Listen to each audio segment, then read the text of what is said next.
한국은 조립만 잘하는 나라일 뿐이다.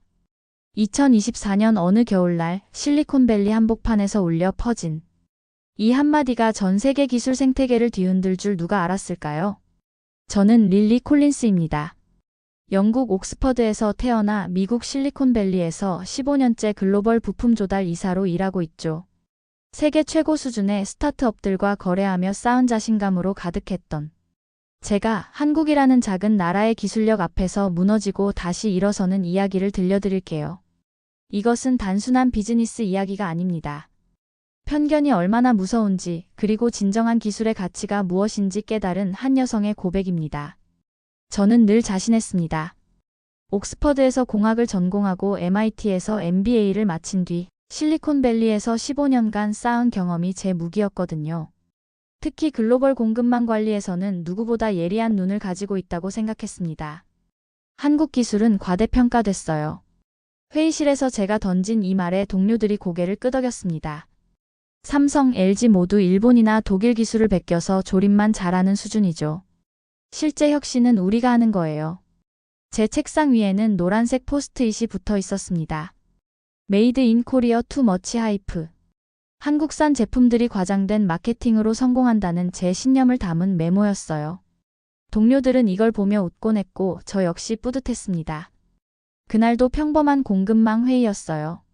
저희 회사 테크스타트는 실리콘밸리에서 떠오르는 스마트폰 부품 조달 전문 기업이었거든요.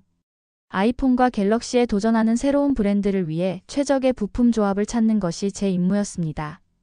이번 분기 목표는 아시아 의존도를 30%까지 줄이는 겁니다.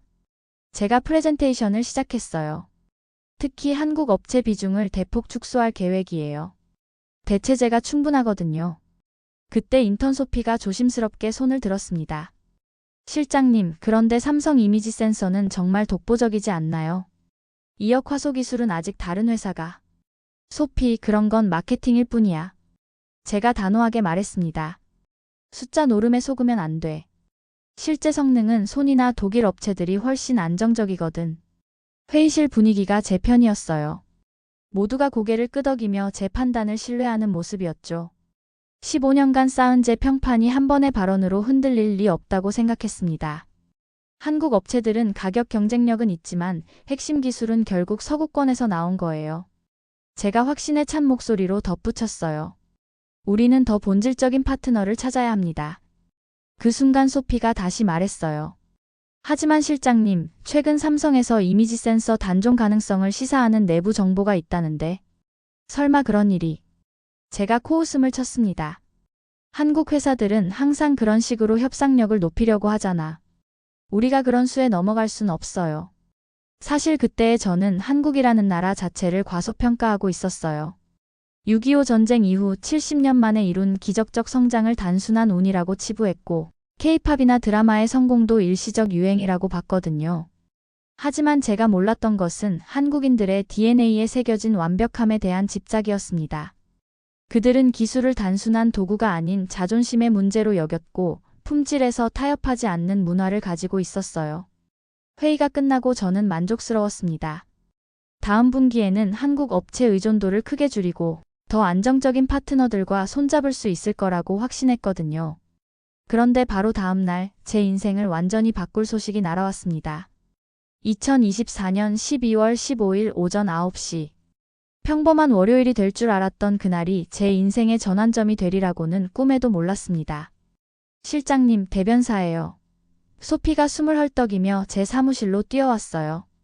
삼성에서 공식 발표했습니다. 컴퓨터 화면에 띄워진 보도자료를 보는 순간 제 심장이 멈추는 것 같았어요.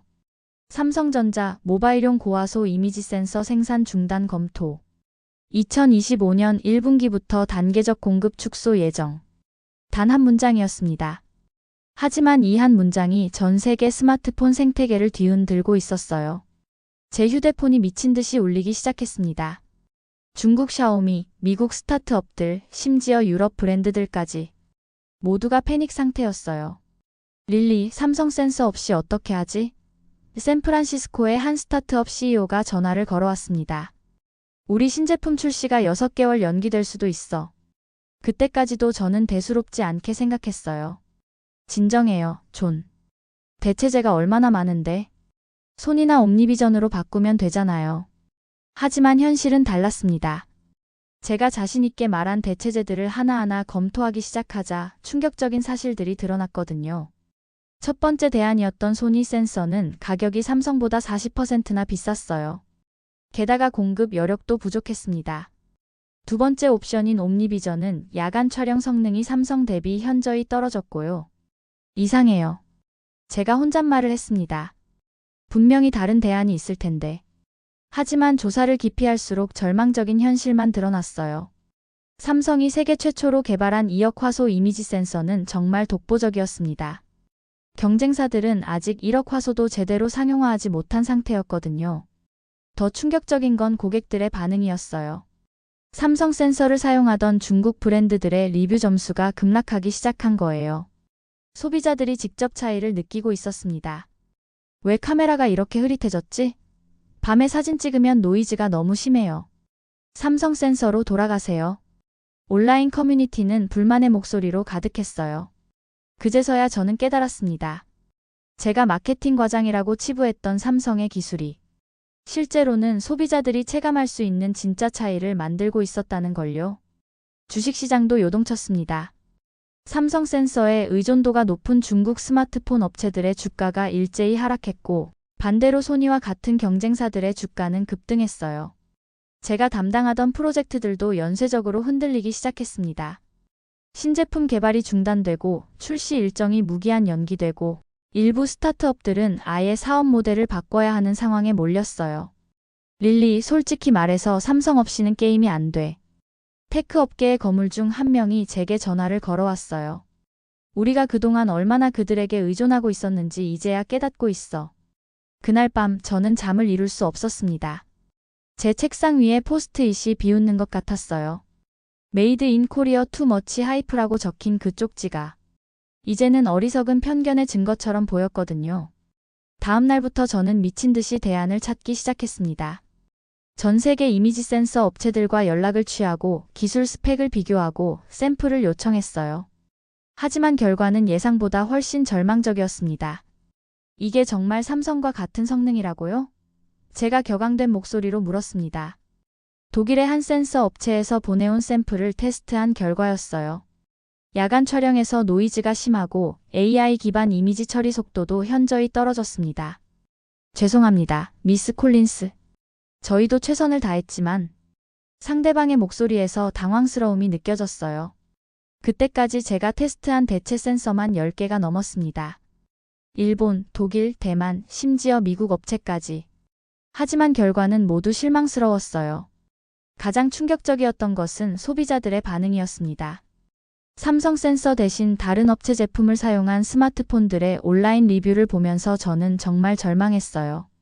별 2점, 카메라가 너무 실망스러워요. 이전 모델이 훨씬 나았습니다.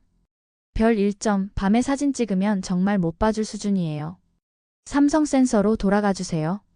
별 2점, AI 기능이 제대로 작동하지 않아요. 인물 모드도 어색하고. 반면 삼성 센서를 계속 사용하는 제품들은 여전히 4.8점 이상의 높은 평점을 유지하고 있었어요. 리뷰 댓글들도 달랐습니다. 역시 삼성 센서는 믿을만해요. 2억 화소의 디테일이 정말 놀라워요. 밤사진도 DSLR 수준이네요. 제가 그동안 마케팅 과장이라고 무시했던 것들이 실제로는 소비자들이 직접 체감하는 기술적 우위였던 거예요. 더 속상했던 건 동료들의 시선이었습니다. 회의실에서 제가 자신 있게 했던 말들이 하나하나 틀렸다는 게 드러나면서 사람들이 제게 의구심을 갖기 시작했어요. 릴리, 정말 다른 대안이 없을까? CEO가 심각한 표정으로 물었습니다. 지금 최선을 다해 찾고 있습니다. 제가 대답했지만 제 목소리에서 확신이 사라진 걸 느꼈어요. 그 순간 소피가 조용히 말했습니다.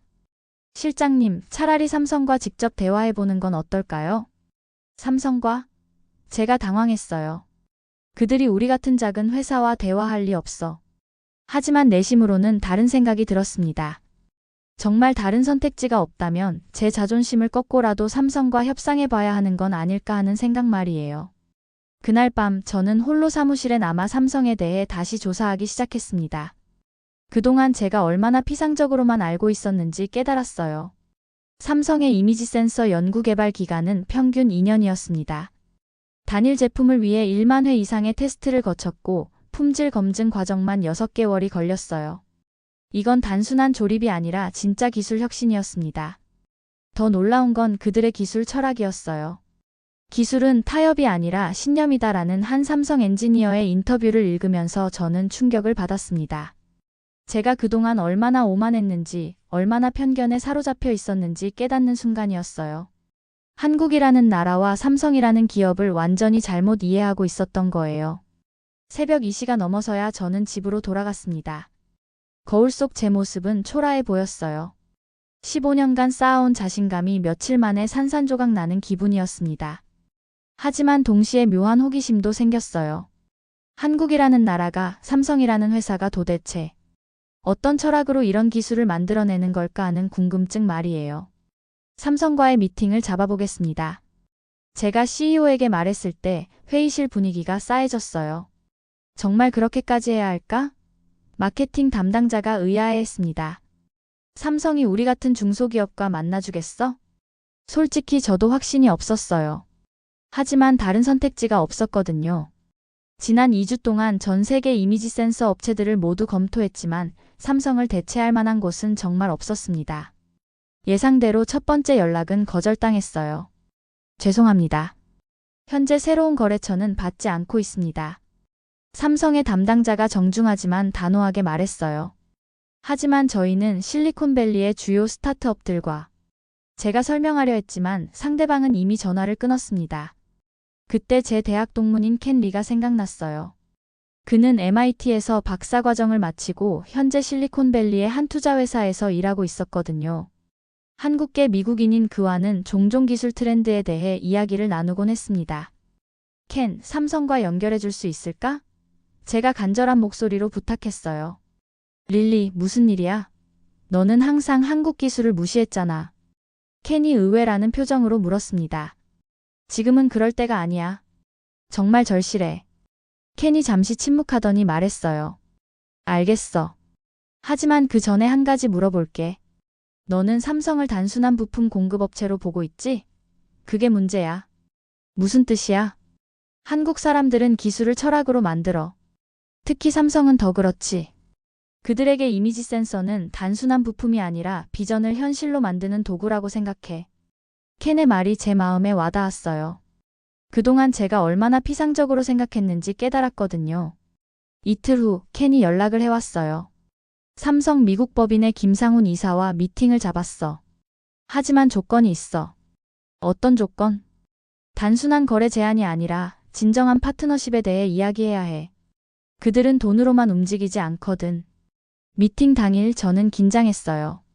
샌프란시스코 다운타운의 한 카페에서 김 이사를 만났는데 생각보다 젊고 온화한 인상이었습니다. 콜린스 이사님, 켄을 통해 이야기를 들었습니다. 김 이사가 정중하게 인사했어요. 그런데 솔직히 궁금한 게 있어요. 왜 갑자기 삼성과 협력하고 싶어 하시는 건가요? 제가 솔직하게 대답했습니다. 지난 몇 주 동안 깨달았어요. 저희가 그동안 삼성의 기술력을 과소평가했다는 걸요. 과소평가라고 하셨는데 구체적으로 어떤 부분을 말씀하시는 건가요?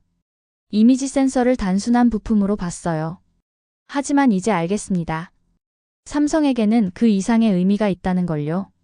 김 이사의 표정이 조금 풀렸어요. 맞습니다. 저희에게 이미지 센서는 사람들의 순간을 영원히 남기는 기술이에요. 그래서 품질에서 절대 타협하지 않습니다. 그렇다면 저희와 협력이 가능할까요? 김 이사가 잠시 생각하더니 말했어요. 가능합니다. 하지만 조건이 있어요. 단순한 공급업체, 고객관계가 아니라 함께 미래를 만들어가는 파트너가 되어야 해요. 구체적으로 어떤 뜻인가요?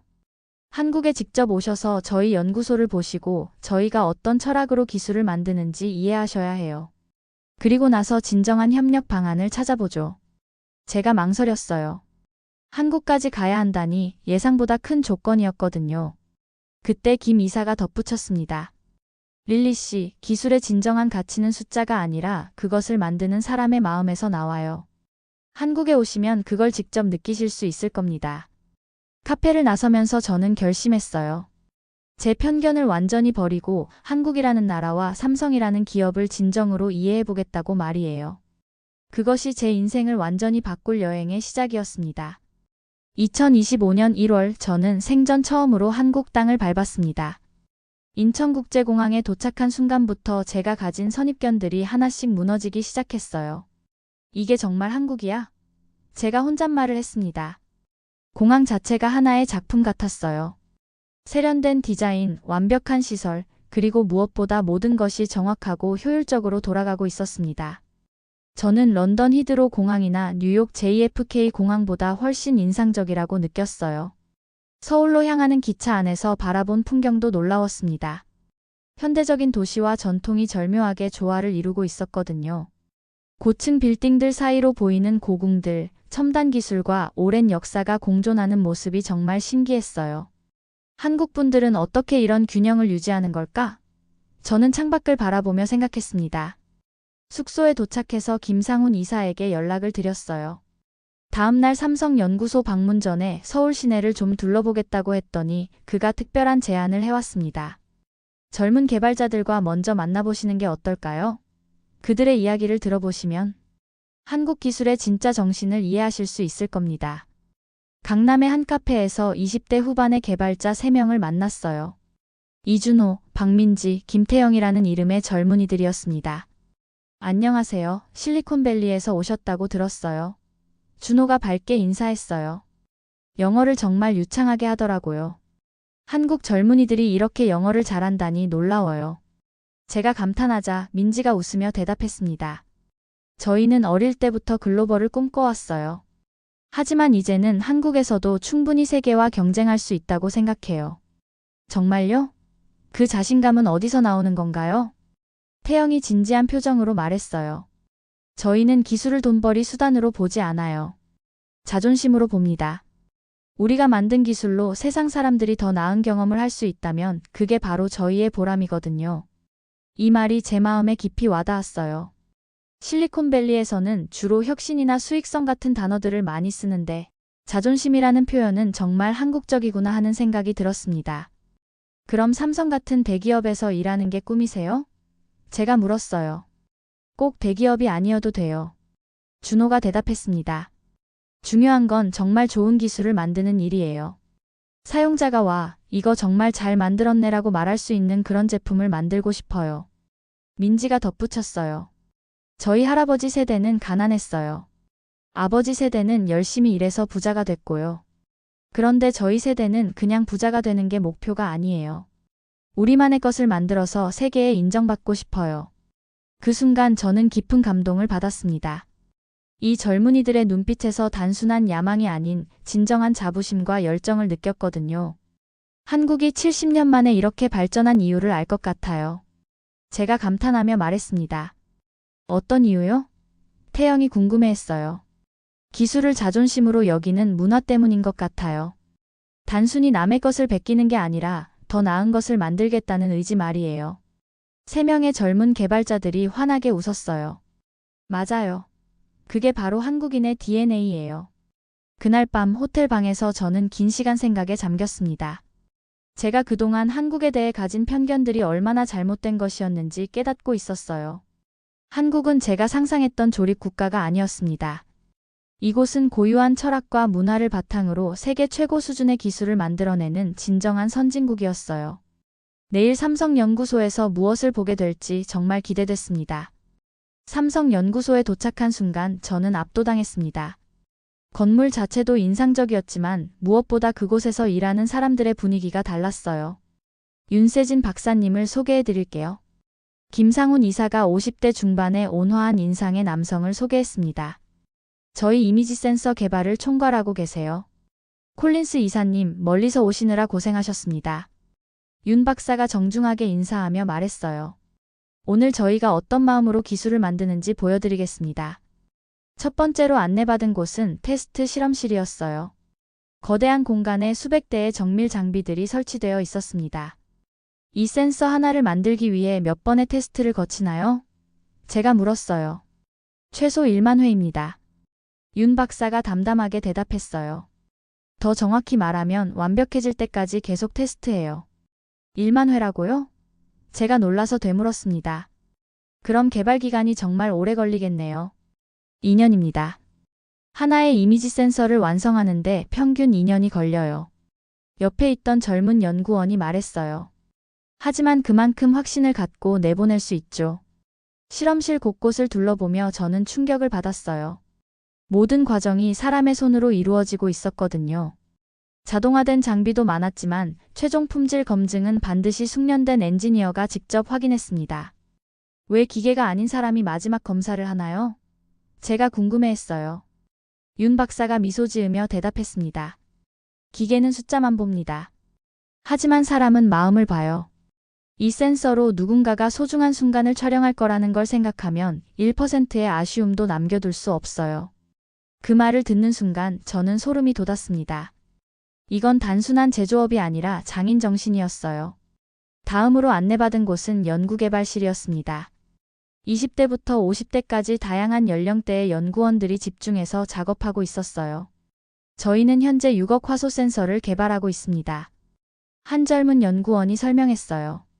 아직 세상에 없는 기술이죠. 6억 화소요? 그게 정말 필요한 건가요? 제가 의아해했습니다.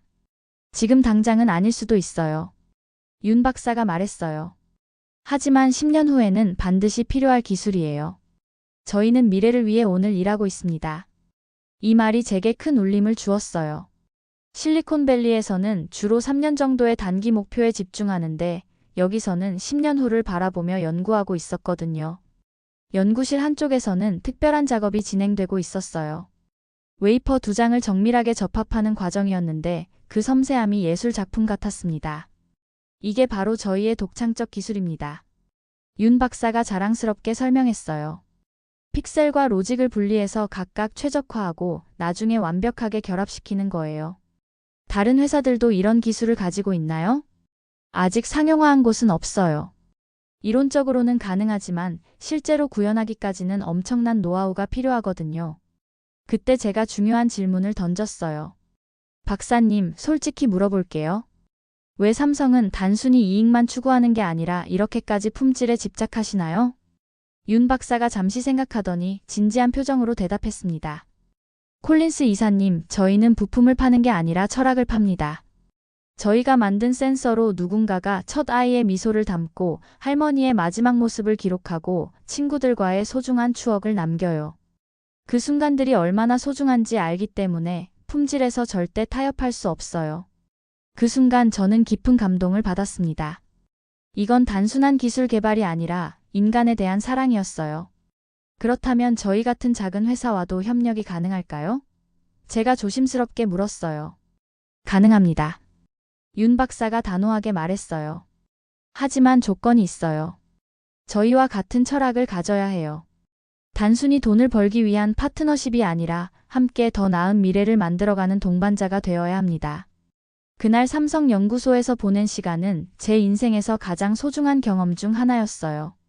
진정한 기술이 무엇인지, 그리고 그것을 만드는 사람들의 마음이 얼마나 아름다운지 깨달았거든요.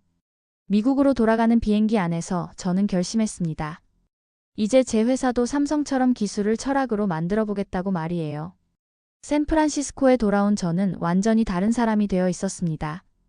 한국에서 본 것들을 동료들에게 어떻게 설명해야 할지 고민이 많았어요. 모두들 주목해주세요.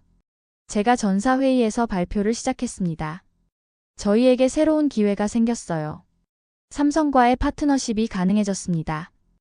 회의실이 술렁거렸어요. 모두가 놀란 표정이었습니다. 정말요? 삼성이 우리 같은 작은 회사와 파트너십을 하겠다고요? 마케팅 담당자가 의아해했어요. 네, 하지만 조건이 있어요. 제가 진지하게 말했습니다. 우리도 변해야 해요. 단순히 부품을 조달하는 회사가 아니라 진정한 가치를 만드는 회사가 되어야 합니다. CEO가 관심을 보였어요. 구체적으로 어떤 변화를 말하는 거죠? 품질 철학을 도입해야 해요. 제가 한국에서 배운 것들을 설명하기 시작했습니다. 삼성은 하나의 이미지 센서를 만들기 위해 2년간 1만 번의 테스트를 해요. 우리도 그런 수준의 품질 기준을 가져야 합니다. 그럼 개발 기간이 엄청 늘어나겠네요? 기술 담당자가 우려를 표했어요. 맞아요. 하지만 결과적으로는 더 경쟁력 있는 제품을 만들 수 있어요. 저는 확신에 찬 목소리로 말했습니다. 삼성 센서를 사용한 제품들의 고객 만족도가 4점대인 반면 다른 센서를 쓴 제품들은 2점대밖에 안 돼요. 그때 소피가 손을 들었어요. 실장님, 그런 변화를 위해서는 조직 문화도 바뀌어야 하는 거 아닌가요? 맞아요, 소피. 제가 기뻐하며 대답했습니다. 이제부터 우리는 빨리 만들기보다 잘 만들기에 집중할 거예요. 첫 번째 변화는 테스트 프로세스였어요. 기존에는 기본적인 성능 검증만 했다면 이제는 다양한 환경에서의 장기간 테스트를 도입했습니다. 두 번째는 품질 검증팀의 신설이었어요. 삼성에서 배운 대로 마지막 검증은 반드시 사람이 직접 하도록 했습니다. 이게 정말 효과가 있을까요? 처음에는 의구심을 갖던 동료들도 있었어요.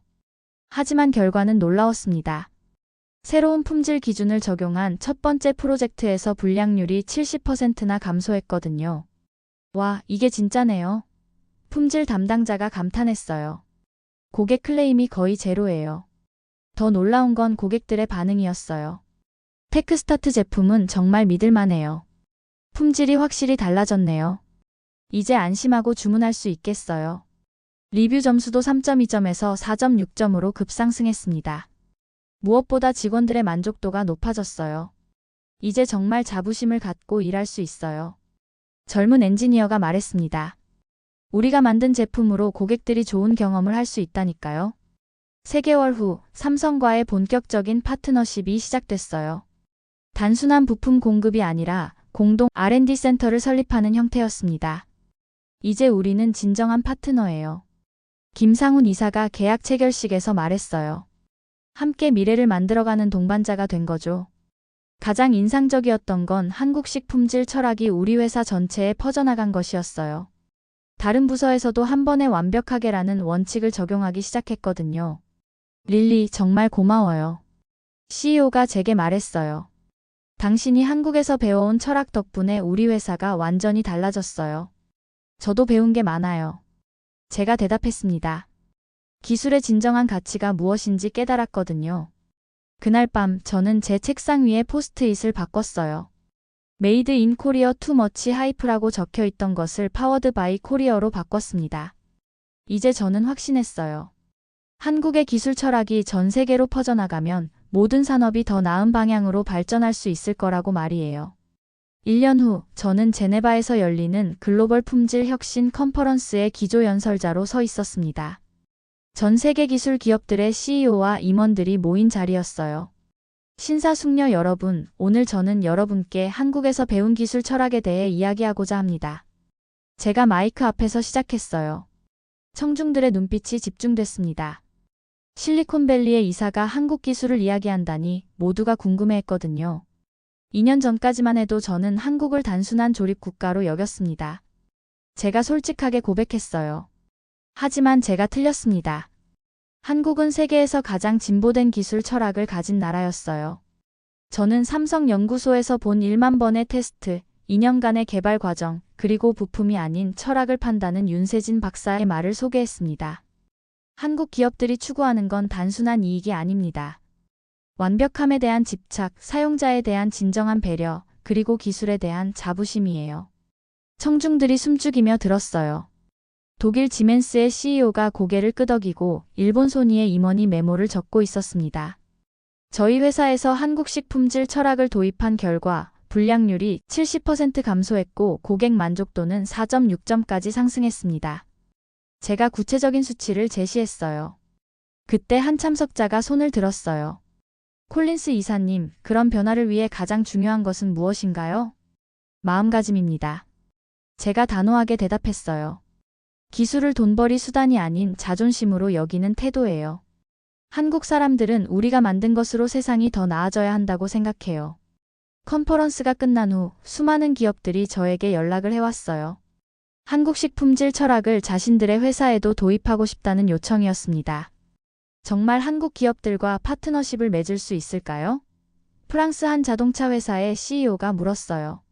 물론입니다. 하지만 진정성이 있어야 해요. 제가 답했습니다. 한국 사람들은 마음을 봅니다. 단순히 기술만 가져가려 한다면 거절당할 거예요. 6개월 후 저는 글로벌 품질 연합의 초대 대표로 선임됐습니다. 전 세계 50개 기업이 참여하는 이 연합의 목표는 한국식 품질 철학을 글로벌 표준으로 만드는 것이었어요. 첫 번째 회의는 서울에서 열렸습니다.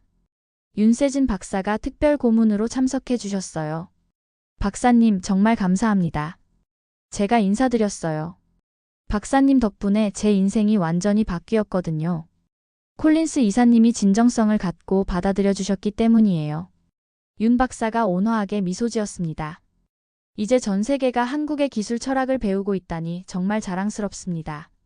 그날 기자회견에서 저는 중요한 발표를 했어요. 신사숙녀 여러분, 저는 2년 전까지 한국을 무시했던 사람입니다. 제가 솔직하게 시작했어요. 하지만 이제 깨달았습니다. 삼성이 그리고 한국이 세계에 팔고 있는 건 부품이 아니라 미래입니다. 한국의 기술 철학이 무엇이라고 생각하시나요? 한 기자가 질문했어요. 완벽함에 대한 끝없는 추구, 사용자에 대한 진정한 사랑, 그리고 기술에 대한 자부심입니다. 제가 확신에 찬 목소리로 답했어요. 이것이 바로 한국이 70년 만에 세계 최고 수준에 오를 수 있었던 비결이에요. 기자회견이 끝난 후 저는 한국 젊은 개발자들을 다시 만났어요. 2년 전 강남 카페에서 만났던 준호, 민지, 태영이었습니다. 어떠세요? 한국이 이제 세계의 기준이 된 기분이? 제가 농담조로 물었어요. 사실 놀라워요. 준호가 말했어요. 저희는 그냥 열심히 했을 뿐인데 전 세계가 저희를 배우려고 한다니까요. 그게 바로 한국의 힘이에요. 제가 감동하며 말했습니다. 겸손하면서도 자부심을 갖고 늘 더 나은 것을 추구하는 마음. 그것이 세계가 한국에 무릎 꿇는 이유예요. 그날 밤 호텔 방에서 저는 긴 편지를 썼어요. 2년 전에 오만했던 제 자신에게 보내는 편지였습니다. 과거의 나에게. 너는 한국을 무시했지만 사실 배워야 할 것이 너무 많은 나라였어. 진정한 기술은 숫자가 아니라 마음에서 나온다는 걸, 그리고 가장 위대한 혁신은 사람을 향한 사랑에서 시작된다는 걸 기억해. 지금의 나보다. 창밖으로 보이는 서울의 야경이 아름다웠어요. 이제 저에게 한국은 단순한 나라가 아니었습니다. 세계가 배워야 할 철학을 가진 진정한 기술 강국이었어요. 그리고 세계는 이제 한국의 이름 앞에서 경청하고 있었습니다. 오늘 이 이야기를 들려드리며 저는 다시 한번 깨닫습니다. 편견이 얼마나 무서운지, 그리고 진정한 기술의 가치가 무엇인지 말이에요. 한국이라는 나라가 70년 만에 이룬 기적. 그 뒤에는 기술을 자존심으로 여기는 사람들의 마음이 있었습니다. 완벽함을 향한 끝없는 노력, 사용자를 위한 진정한 배려, 그리고 무엇보다 우리가 만든 것으로 세상이 더 나아져야 한다는 신념이 있었어요. 이제 전 세계가 코리어라는 이름 앞에서 귀 기울입니다. 그것은 단순히 경제력이나 기술력 때문이 아닙니다. 진정성과 철학이 담긴 기술, 사람을 향한 사랑이 담긴 혁신 때문이에요. 여러분도 기억하시길 바랍니다. 진정한 기술은 숫자가 아닌 마음에서 나온다는 것을, 그리고 가장 위대한 혁신은 사람을 향한 사랑에서 시작된다는 것을 말입니다.